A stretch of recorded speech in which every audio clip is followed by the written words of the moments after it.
Thank you for wanting to take care of kids safely in our church environment. This is KidSafe, a protection plan for children, youth, and adults. So, why do we have a KidSafe policy? It's because children and youth are a precious gift from God. Therefore, we believe it is the responsibility of Rostern Alliance Church to provide a safe environment for children and youth who attend Rostern Alliance Church's ministries. We will strive to protect our children and youth from physical, mental, or spiritual abuse, workers from unjust accusations or vulnerable situations, and our church body, staff, and officers from detrimental legal liability or litigation and negative spiritual consequences. So you'll see that it is not just the children and youth that we are trying to protect, but we are indeed trying to protect our workers and the entire church as a whole. And so the policies that we are putting in place are designed to help everybody in the church, not just the children in our care. And so this training is for ministry leaders, ministry workers, hall monitors, really anybody who's working with children under the age of 17. So before we're able to understand the policies, we need to get through some definitions. First of all, what is abuse? There's many people that might have their own definitions of abuse, and that's problematic. But more importantly, some people might suggest they have been abused when they've not been, or other people might suggest that they haven't been abused when they have been. So let's work through some definitions of abuse to make sure that we're all aware of what's being thought of. What is abuse? Abuse is to use wrongly, to maltreat, or to injure. It's the misuse of power by a person in a position of trust. When we have children in our ministries, that means that their parents or their typical caregivers are trusting us with the protection and the safety of their children. And so that means that we who are doing the children's ministry have been placed in a position of trust. And so we need to recognize that definition. And so anybody who's involved in children's ministry will be, by definition, in a position of trust. Rostern Alliance Church is committed to a policy of zero tolerance of any form of abuse. No person at Rostern Alliance Church shall be subject to any abuse while participating in its ministries and programs.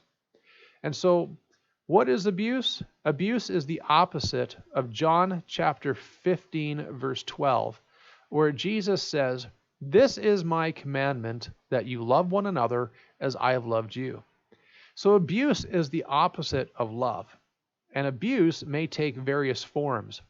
Physical abuse is any non-accidental form of injury or harm inflicted by a caregiver. And so what would love do if love is the opposite of abuse?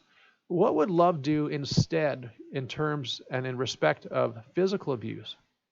And here you might say, well, rather than grabbing somebody or rather than slapping somebody, hitting them, you might gently direct them. Rather than hitting somebody, you will use words instead of physical interjection or interference. And so what we're not saying is that if somebody is running down the hallway and about to run into somebody, we're not saying it's abusive to stop that child from potentially causing great damage to other people. In that moment, you might actually need to cajole them with your arm so that they don't trip or hurt somebody else. But that's not injury or harm. That's actually going out of your way to make sure no injury or greater harm does happen. Here, though, we're talking about somebody who's going out of their way to hurt somebody physically. And we're saying that's abusive and we don't want to do that. There's many other ways that we can be doing things that don't include physical abuse. Moving on now to sexual abuse. Sexual abuse is the persuasion or coercion of any person to engage in sexually explicit conduct or the simulation of such conduct. And what would love do instead? Well, if again, love is the opposite of abuse, instead of persuading or coercing them to engage in sexually explicit conduct, you're not going to engage in any of that persuasion or coercion. In fact, you're going to protect children from that. And love would also make sure that if somebody else is doing such things, that we would do what's necessary and required of us to make sure that that doesn't continue. Emotional abuse is a pattern of attacking one's emotional development and sense of self-worth through excessive, aggressive, or unreasonable demands that place expectations on someone beyond his or her capacity. This is where you could exasperate somebody because you're saying things like, you're not good enough, or you'll never get it right. And that's completely unreasonable and excessive. It's unnecessary. And what would love do instead? Well, love would probably do the opposite and do something like encouraging them, saying, well, you didn't get it quite right. Let's see if we can do this together. Or you didn't get it quite right. Let's see if we can come up with a different plan or a better way of doing this. In fact, you might even say something like, let me help you, or let's find someone else who can help you. So rather than attacking the person, you're coming alongside them and you're being an asset to them. Abuse can also take the form of neglect, which is a failure to meet one's basic needs for food, clothing, shelter, sleep, medical attention, education, and protection from harm. And that's one thing we don't want to do here is if we have somebody that we recognize in our church's ministries that are being neglected, they might be neglected at home, and we'll get into this a little bit later on, but we are legally responsible to report that in the event that all signs indicate that something needs to be investigated. And neglect also includes abandonment, inadequate supervision, and refusal or delay in seeking health care. And so sometimes this is where it gets a little bit tricky. Sometimes you might find people that's just the way that they have adopted a lifestyle is that they maybe don't brush their hair so much or they don't wash as much as somebody else. Now, is that neglect or is that not neglect? And that's something that's a little bit difficult to discern sometimes. But that's where sometimes if you have a relationship with the person or if you understand who they are and where they come from, in their world, it might be completely appropriate not to act what is typically seen as normal. So we have to be very careful when throwing around terms of abuse and suggesting that neglect is taking or not taking place. And so what would love do instead of neglect? Well, instead of failure to meet one's needs, we would meet needs. If someone's hungry, you feed them, you take care of them, you make sure that they're safe and that they're being in a healthy environment and that they're cared for. And so we have to be, again, careful about neglect. Sometimes people are neglected and it needs to have some intervention to make sure that they're actually being cared for. And so we'll get into that a little bit later on, but we have to be very careful that we don't label somebody as if they've been neglected and maybe they haven't been. Harassment is repeated, subtle, or overt action, particularly by a person in a position of trust, which causes the recipient to feel attacked, demeaned, intimidated, or manipulated. And so this might go a little bit along the lines of emotional abuse, but with harassment here, it's repeated and it's constant. And it's somebody who feels like they will never measure up or that they're never good enough. And so similarly with emotional abuse, what would love do instead? Well, you're going to encourage them. You're going to let them know that they have value, that they have worth. As a church, the Bible teaches that they're created in the image of God, and therefore they do have value, and they ought not be demeaned. And if somebody does demean them, that needs to be corrected immediately and make sure that it no longer happens. Abuse might also take the form of improper touching, which creates feelings of violation, confusion, and isolation. It might include kissing, coaxing someone to give a kiss, extended hugging or tickling, touching in any area that would be covered by a swimsuit, carrying older children, or having them sit on an adult's lap. And again, we have to be very careful here. What somebody might feel is proper, another person might feel as is improper. And so it's a good thought experiment is to think ahead now and say, what would be improper? Because there are a variety of people that are comfortable with certain things and not comfortable with other things. You can be thinking about that as we go along. We'll try to answer that well as we go on in our policy training. But let's think right now about what would love do instead. Well, instead of touching where there's feelings of violation. And we do recognize that touch is necessary. God created us as physical beings. And so it's never a bad thing to express love through touch. But we need to be careful that we express love through touch in a way that doesn't create a feeling of violation. And so something that we need to be mindful of too is that this is all while the ministry is going on. This is not necessarily when the child's in the parent's care and somebody gives them, maybe they have an auntie or an uncle who comes to church and they give them a kiss. That's not what we're talking about.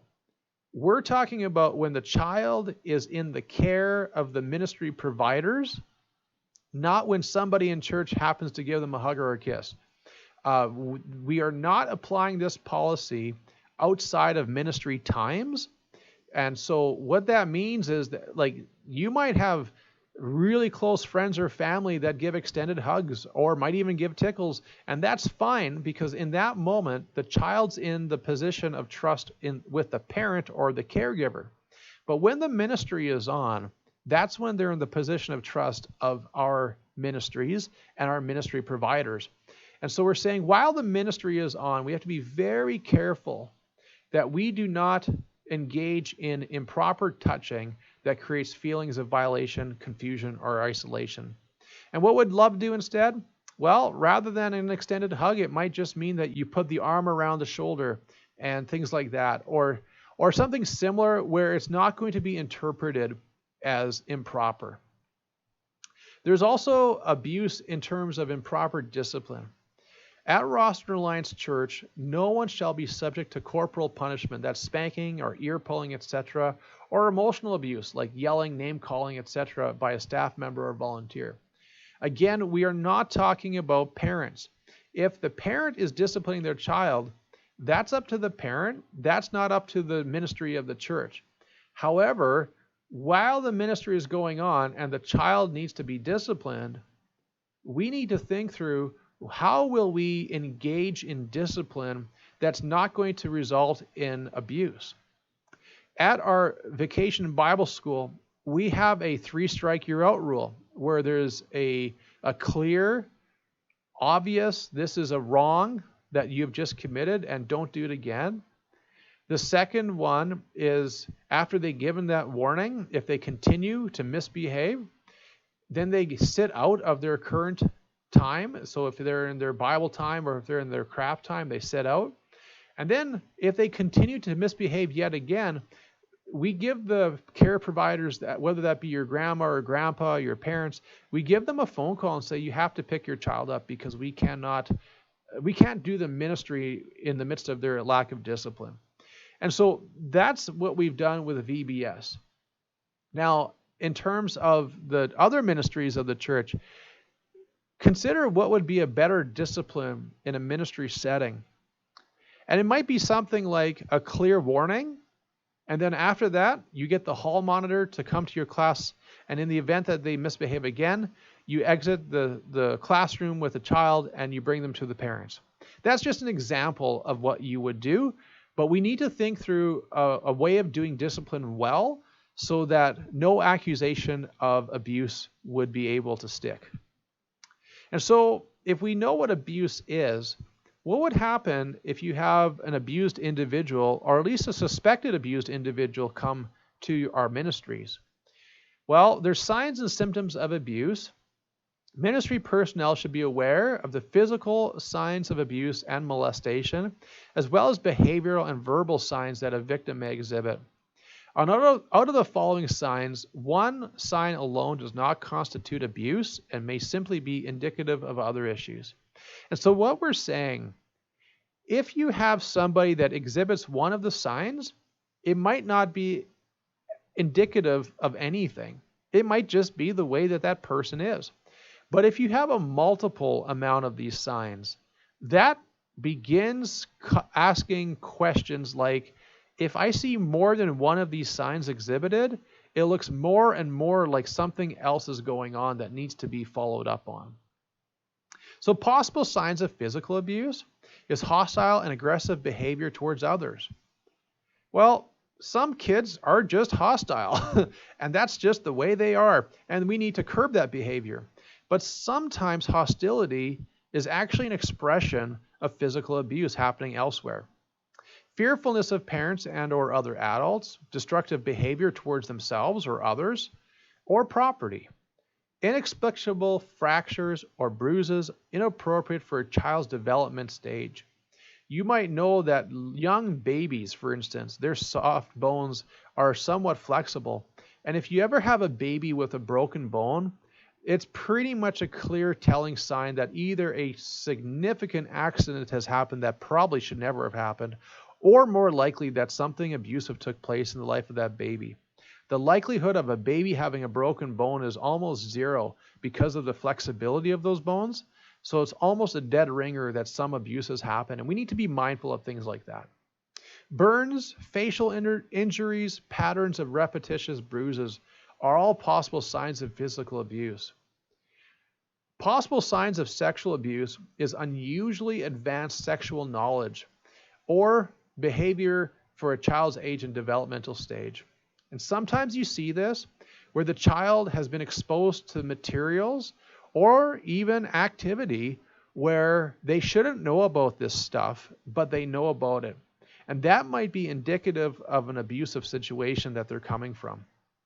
Sometimes the children will be depressed, they'll cry out for no apparent reason, or they themselves will exhibit promiscuous behavior. They might even run away from home and refuse to return.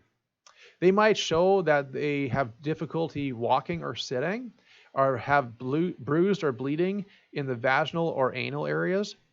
They may exhibit frequent headaches, stomach aches, and exhibit extreme fatigue. Or they might even have a sexually transmitted disease. Now, just because you have a child who has difficulty sitting doesn't necessarily mean that they're sexually abused. But if you have a child who has difficulty sitting, and they have extreme fatigue, and they have stomach aches, and they cry out for no apparent reason, that might all be signs of sexual abuse. Possible signs of emotional abuse is that they exhibit severe depression and or withdrawal. They exhibit severe lack of self-esteem, that they don't thrive, which means they're just not progressing to the levels that they should. They threaten or attempt suicide. They have speech disorders or eating disorders. They go to extremes to seek adult approval, or they're extremely passive or extremely aggressive in their behavior. And you can begin to see now that there's a little bit of repeat here. Sometimes aggressive behavior might be a sign of physical abuse, but it could also be a sign of emotional abuse, and sometimes they might be separate. Sometimes they might go hand in hand. We just need to be mindful that when we see some of these behaviors and more than one of them exhibit at the same time, that we begin thinking about these things. There's possible signs of neglect as well. There's, again, failure to thrive, patterns of inappropriate dress for the climate. Now, this might be a little bit funny because when I was a teenager, I did not dress appropriately for the climate that we have in Canada because I thought I would be impressing other people. But that might be true in most cases, but there may still be cases where someone's not dressing appropriately for the climate, and it's because someone is neglecting them at home. They may beg or steal food. They might show signs of chronic hunger or depression. They might have untreated medical conditions and poor hygiene. All of these may be indicators of neglect. Given those realities, those typically might be things that we want to be alerted that are taking place outside of the church, but can abuse occur in the church? Well, unfortunately, yes. There's possible signs of abuse in church settings that we need to go through. And that is that the child shows unusual nervousness or anxiety about being left in a church class. Sometimes something might have happened. It could have been in a school classroom in like the public school system or a private school system, but it also could have been in a church where the child has bad memories of something happening in that room. And so them showing nervousness about that particular room may actually be indicative of abuse in their past, even in a church setting. They might show reluctance to participate in church activities that were previously enthusiastically approached. And so before they just loved to come to kids club or youth group, and now they just don't want to go and nobody can figure out why. Well, maybe some abuse took place. Comments such as, I don't want to be alone with, and then they name someone, then particularly a child care worker or a teacher. That might be a sign that abuse has taken place in a church setting. Children might also have nightmares, including a child care worker or a teacher as a frightening character. They might have unexplained hostility towards a child care worker or a teacher.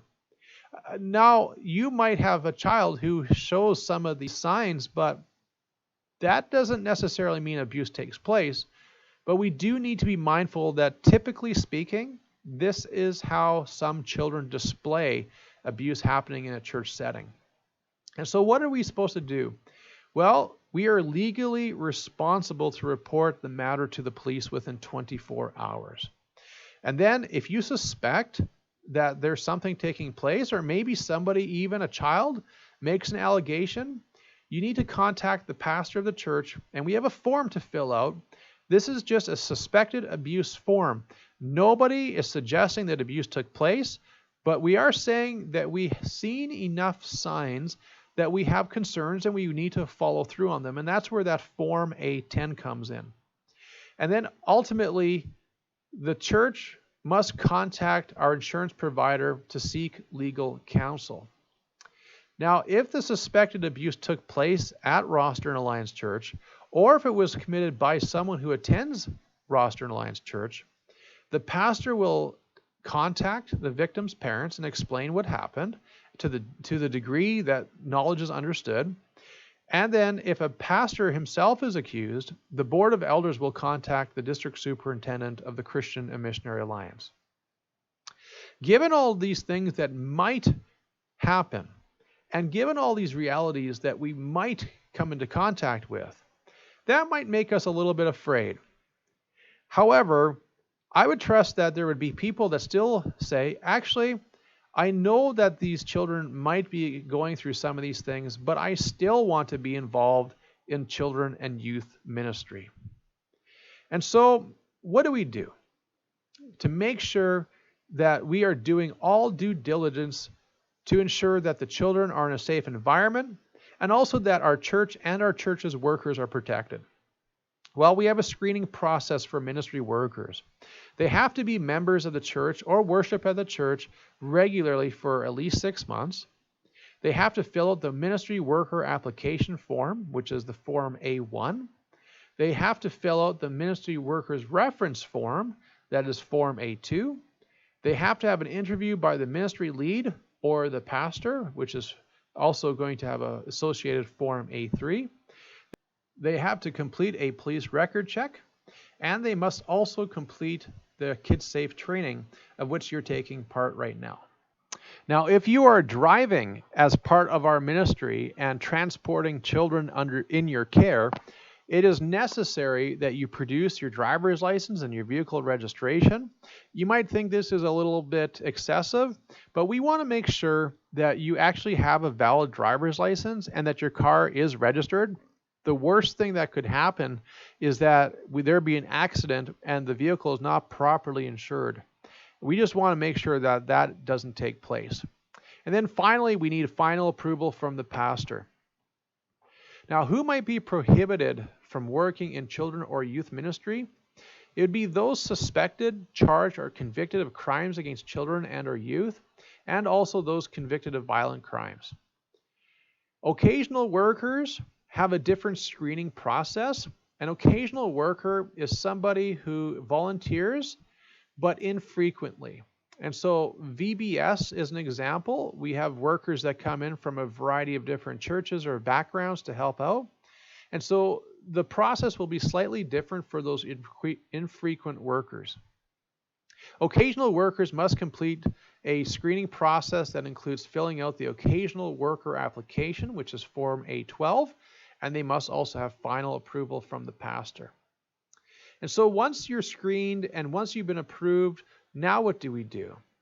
Well, every ministry has their own child protection procedure ratios. And you can see here for age 0 to 36 months, we need 1 worker for every 3 children. For those aged 3 to 5 years, 1 worker for every 3 to 5 children. For those in grades 1 to 6, we need 1 worker for every 8 to 12 children. For those in grades 7 and 8, we need 1 worker for every 10 children. And those in grades 9 to 12, 1 worker again for every 10 children. And there must be 2 ministry workers at all youth events, and male and female if necessary. And that means that if you're having an all-male event, you don't necessarily need a female there, but you still need to have 2 male ministry workers at that event. Ministry workers aged 11 to 17 may assist, but only under adult ministry personnel supervision. So they need to be seen as helpers and not as leaders. Ministry workers should not have one-on-one or small group meetings behind closed doors. The doors must remain open, or the meeting must take place in a room with an unobstructed window in the door. Now, what this means is if we have a youth event, and that youth event is a night event, meaning that they might want to turn out the lights and they might want to do something in the dark. Well, that's fine if they have proper protection procedures in place, but we do not want anybody to obstruct the windows in the doors. So if you want to block off a window so that you can have a darker room, we cannot do that because all windows need to be unobstructed. Supervision of ministry workers will take place by hall monitors who preferably circulate periodically from room to room. And this is so that we can just make sure that all the things taking place in the classroom are above board. If the Sunday school teachers, let's say, knew exactly when the hall monitor would be circulating, they could always adjust their behavior in the event they're doing something sinister because they know approximately when that worker is coming by. So that's why we ask that the hall monitors circulate periodically. We don't have a set time for them to do this. And again, the doors must be open or the doors' windows must be uncovered. We must take attendance every time a group or a program is in session. And a record will be kept on file of every ministry, and that takes place in the church. And so that will be the duty of the ministry workers to make sure that that attendance is taken, and they will be kept permanently on file. Now, you might wonder why this takes place. It's because maybe 20 or 30 years down the line, somebody will accuse somebody about something that took place in the church 20 years ago. And then we will take a look at the attendance records. And it's happened before that somebody made an accusation, they looked at the attendance records, and everybody realized that that could never have taken place because the particular child in care wasn't at the event or they weren't in the church's ministry during the accused time. So that's why they need to be kept permanently on file. The child worker protection procedures. In terms of washroom guidelines, we would ask that parents would take their children to the washroom before the ministry begins. That will probably take care of a vast majority of children who say they have to go to the bathroom. Otherwise, if the child declares they need to go to the washroom, a parent or a designate will be called to assist. And whenever possible, the workers are advised not to enter the washroom alone to assist a child. Now, inevitably, something will always take place where maybe mom and dad aren't around, there's no one designated to take care of the child, and maybe the child has a diaper that absolutely needs to be changed. So what do we do in that event? Well, probably the best practice is that the ministry worker would not only go into the washroom to change the diaper with the child, but they would go in and ask another adult to accompany them. That way, everybody is aware of what happened and what didn't happen when that had to take place. A child care protection procedure in terms of affection. Now we're getting back to what we talked about earlier. Appropriate touch is essential. That's the way God created us. And we want to show love, and that's one of the ways of showing love. And so if you give a hug, a one-arm side hug or a hand-to-arm hug is a great way of doing that. Full contact or body-to-body hugs are to be avoided. Lap sitting, it's appropriate maybe with children under the age of 5. But we don't want to encourage any lap sitting with ministry workers and, say, teenagers. That just gets into an area and territory that begins to get a little bit dicey, and we could open ourselves up to unjust accusations. Lap sitting, therefore, with school-age children is to be discouraged. They should be encouraged to sit next to the teacher. But now, what do we do with the question we asked earlier? How do we make sure that some people might be very physically affectionate, and we don't want to stop that from happening? On the other hand, you might have other people who don't show physical affection, and they might not be comfortable with someone being close. This is where it's important to recognize the level of comfortability for both the child and the helper and the caregiver. The ministry worker needs to be thinking about these things.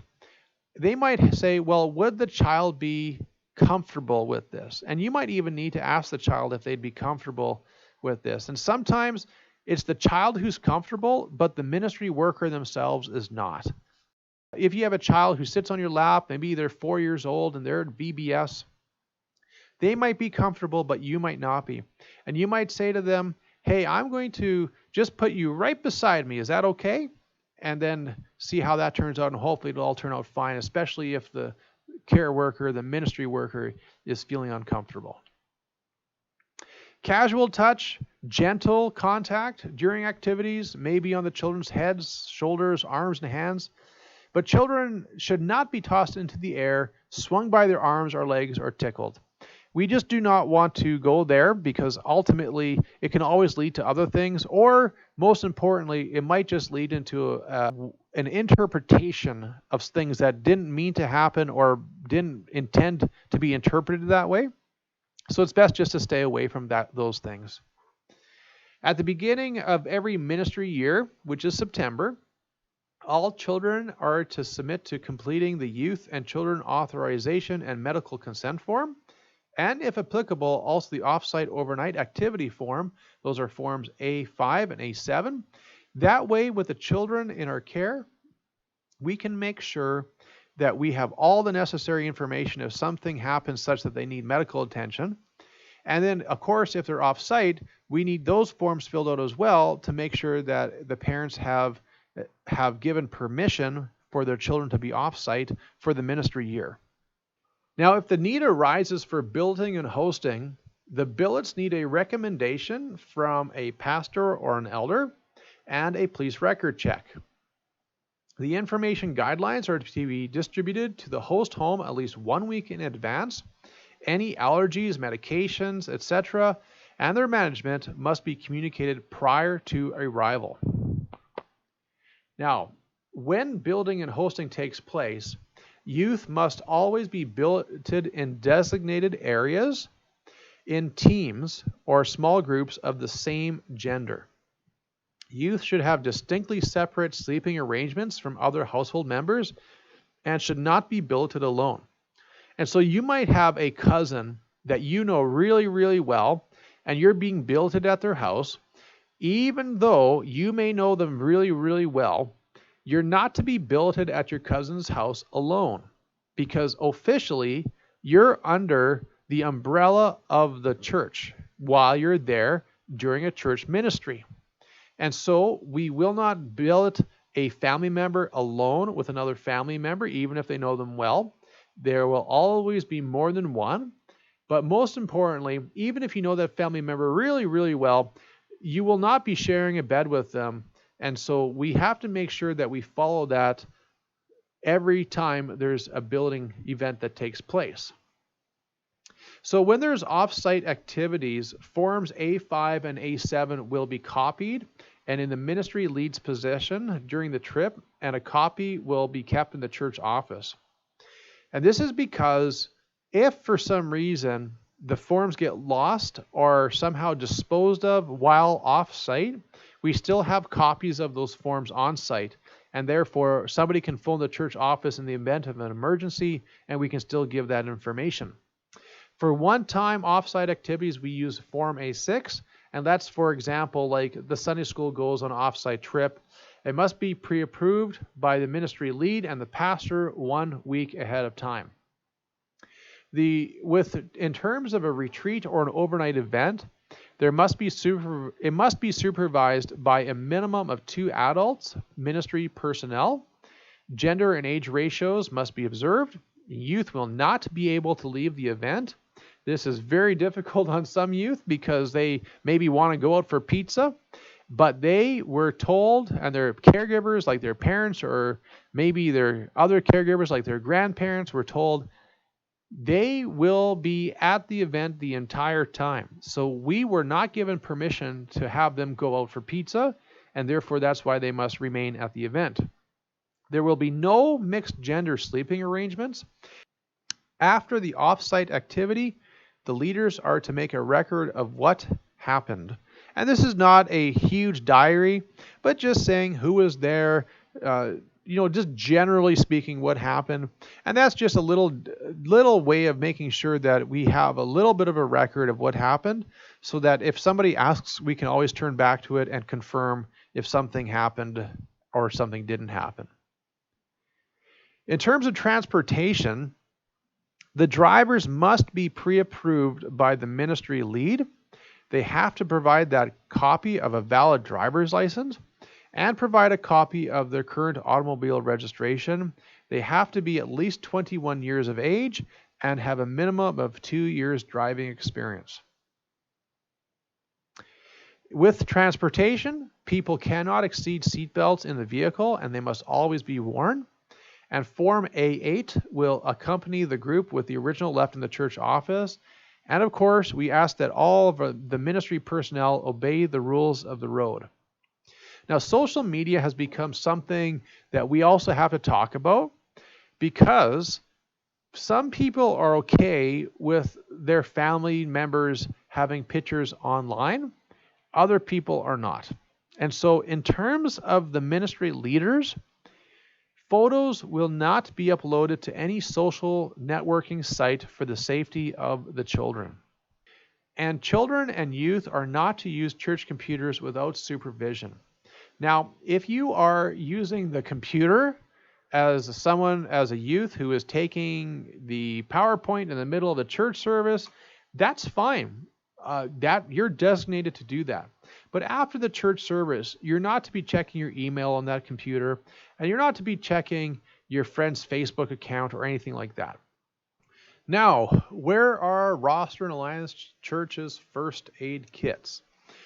One is in the secretary's office, one is in the kitchen, and one is in the family bathroom. In the event there is an injury of a child, we are to contact the parents about the injury and report it on Form A9. Some might ask, how significant of an injury ought to be reported? Like if a child bumps another child, is that something that needs to be reported? Well, the general rule of thumb is if there's blood, it absolutely needs to be reported and recorded on Form A9. The other thing is, if there's a mark, that should be reported and recorded, and the parents told about the injury. Ministry leads are to be informed of children or youth with severe allergies and behavioral issues. Ministry personnel are to be informed of those with allergies and behavioral issues. Toys and table services ought to be cleaned monthly. Now, in terms of bullying, we don't have a specific policy on bullying. And so what we've adopted is what Jesus taught in Luke 6:31. Treat others the way you want to be treated. And in the event we see somebody who's not being treated the way they ought to be treated, we would have to come to their defense and help them. Now, in terms of emergency exits, we have a fire escape plan that needs to be implemented in terms of a fire drill once a year. And so our fire escape plan is to use the exit doors and then to meet in the parking lot ultimately. So now you have completed your KidSafe training, the protection plan for children, youth, and adults. Thank you very much for being willing to take part in Rostron Alliance Church's children and youth ministry.